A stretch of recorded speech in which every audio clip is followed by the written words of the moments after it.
There's a disturbance in the force. We already know what's up. So the scene kicks off with Tara not answering this caller that's calling her. That's good stuff. We see her texting her friend. As the caller calls her again, ain't no way this should have been red flag number 1. So she eventually talks to this person, started chalking it up. And nah, who let her in the kitchen to cook up on the stove? The world may never know. No seasonings in sight. And the moment the caller says her name, she hangs up and locks her doors. And low-key, I was gonna tweak out over this scene. Why would she wait till now to lock them? We see her getting another phone call as her friend tells her to answer it. Oh no, she's getting pressed and gets a quiz over horror trivia, but later she gets a question wrong. It's GG's, it's over, and runs to the front door. It ends up running into Ghostface and gets clipped in the stomach, but nah, Tara stood firm on business and lands a punch, got them looking the other way. That's tough. As she closes the door and later picks up this knife like, put that back down, you not finna do nothing. We see her back in the kitchen and Ghostface sneaks her with another stab, with Tara landing another punch. I'm crying. Ghostface thought they had an easy victim. Ain't nothing sweet out here, with Tara getting thrown to the floor as she lands a kick, but Ghostface had enough of this tomfoolery and breaks her ankle.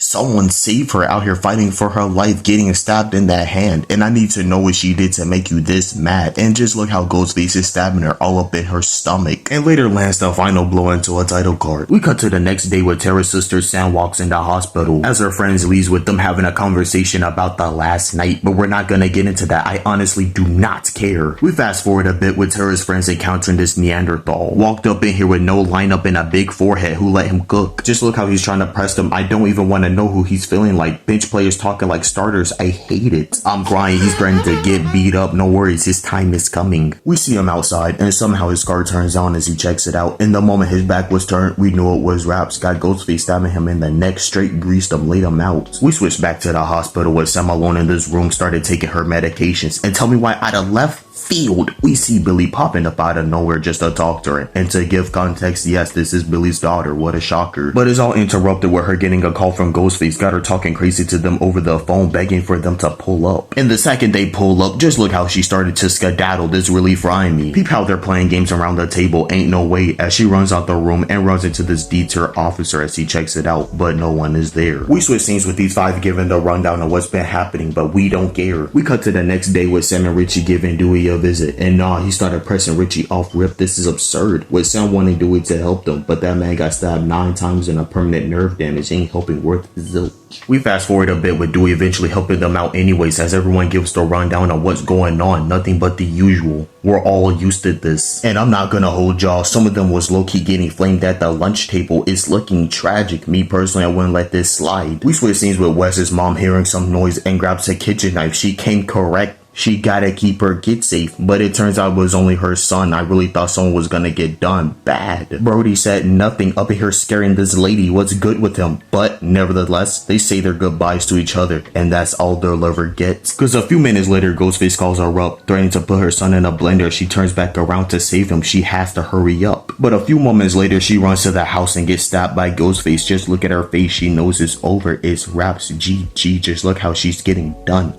up. Meanwhile, her son is walking inside and finds the door open. This is hella suspicious. We see him turn around as Ghostface charges at him. Nah, bro got caught slipping. And just look how that knife goes through his neck. That's tough. We see Sam pulling up to the crime scene. Ain't nothing she can do now. Those two are toast. And with Gail and Dewey doing a bunch of yapping, don't care. It doesn't concern us. Fast forward a bit with Tara in the hospital as she hears something outside her door. She checks it out. And my question is, why is the hospital so empty? Who hired the security? Even this officer getting done up bad. This is sick work, as Tara hides in this room and arms herself with a phone. We see Richie walking in and gets hit in the head by it, with Ghostface sneaking behind him with a cut to his arm and knocks him out. I'm crying. Just look how Ghostface gets folded by this attack, straight slumped, but walks back out the room as they start talking crazy to Sam over the phone and starts walking towards Sarah, saying they're gonna hit her organs that they missed last time. And if that wasn't enough, we start getting taken out of her wheelchair as Dewey fires some shots off, got Ghostface skedaddling. That wasn't enough though. They rushed at him, started throwing the hands, the fade, the scuffle, as Dewey lays Ghostface out with some shots to the chest. He takes everyone to safety on the elevator, but nah, job's not finished. That man Dewey went back alone to land a kill shot going straight for the head. But the second he does, we see Ghostface landing a stab, even stabbing him in his back with another knife, and starts dragging them up. Needless to say, that man Dewey Dewey is done. That plot armor ain't coming in no time soon. With Ghostface giving him his respects and drops him to the floor, this one was as easy as 1, 2, 3. Green fish, blue fish, red fish, 2 fish, no Dr. Seuss. We cut to the hospital with Sydney pulling up to give Gail her condolences. Fast forward with her telling Sam to help her spin back and pack up Ghostface. But of course Sam didn't want to hear all of that and leaves as Sydney puts a tracker on the car. She got the ping. Later we see everyone pulling up to this party with Amber walking downstairs to this basement by herself to grab some drinks. And what's up with everyone not announcing themselves? Peep how Mindy was standing, almost caught a punch to the face. This all could have been avoided if Amber's mic volume was turned up. Why is she getting mad at Mindy for catching her lacking? But I digress as they walk back upstairs. We cut to Chad getting freaky with his girl. They both in the open doing this. They have no shame. Chad's girl wanted them both to go upstairs, but he didn't go for it, concerned she might be the killer as we see her leave. I don't even blame him. Gotta stay safe out here. But later he walks outside alone to find her. I'm crying. He really got a candlestick as a weapon like he's playing Clue. I'm sleep, but it's better than nothing nonetheless. Never mind, he should have put it back because Ghostface sneaks in with a stab to the leg but pushes them and hits the jets. We see him run from behind this shed as these two doors opening up behind him as Ghostface charges at him. And oh no, just look how he's getting stabbed up. This is sickening. It must be personal. Switch scenes with Richie kicking everyone out the house. Why is he hating because everyone else is having fun? We forgot the part where that's our problem. Fast forward with Ghostface pulling up behind Mindy trying to pack her up too, but she weaves out the way. We later see Sam throwing this lamp at Ghostface and look how they skedaddle. That's wild with everyone else showing up. And with no hesitation at all, Amber shoots this woman point blank. Turns out she was one of the Ghostface killers. As everyone dips out, the whole squad started running for their lives. We switch scenes with Sydney and Gail. They was moving like the best duos. Just wait on it. Start the scene off with Gail getting shot in the stomach. It's real sad she got caught lacking. Shoulda wore a vest. Of course Sydney had to spin back as she shoots too and later walks in the house to cover every spot. She gets a call from Ghostface, but she wasn't trying to hear all of this yapping and hangs up on them. I'm crying. And shoots through the door as it turns out Richie was behind her. Seconds later, Ghostface sneaks her with them both falling off the second floor. We see Sam coming in with the assist and picks up the gun with Richie stabbing her as it reveals he's the second Ghostface killer. And to make things worse, this sick man turns the knife in her. This is horrendous. We see these two take Sydney, Sam, and Gail to the kitchen, and nah, Amber is having the time of her life thinking everything's funny, a game, a joke, I may add. She's just doing this for the love of the game. Peep how Sydney went to make a move and get stabbed. Shoulda stayed where you was. Switch scenes with Amber looking for Tara and gets hit in the face with her crutches. This is a W get back. With Sam tackling Lil Bro to the ground and bites his arm. That's tough as she runs away. Cut back with Amber kicking Tara back and grabs her by the shoulders and slams her against the walls and throws her to the floor. We see her walking back into the kitchen, and this is where the Sydney and Gail duo comes in full effect. With Amber grabbing this knife, with Gail stopping her and gets hit in the face with this bottle covered in these questionable substances. And look how they threw this woman across the counter, did her like this. These two moving like me and lean beef patty. Just wait on it, that DM is coming, I promise, trust me. Amber gets back up for round 2 and gets punched in the face, but she digs her fingers in Gail's wound, but gets pulled back and slams Sydney against the cabinets. And to make this worse, Gail gets choked out with Amber talking crazy while drooling. She really lost her mind. She catches a crazy headbutt and gets kicked back into the stove, with Gail shooting her 3 times and sets her on fire. She's cooked, got her body looking like a crime scene cutout. Cut back to Sam and Richie boxing crazy with her crawling away to this knife, and that man Richie got it the worst way. Just look how many times he's getting stabbed, straight greased him, packed him up. Gail and Sydney walks into as they regroup with Sam, but a few moments later Amber starts charging in and gets headshotted by Tara, ending this fight for good, with everyone surviving the night.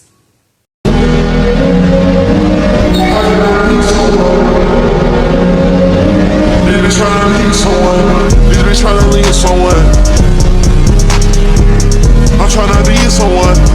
How can I please someone?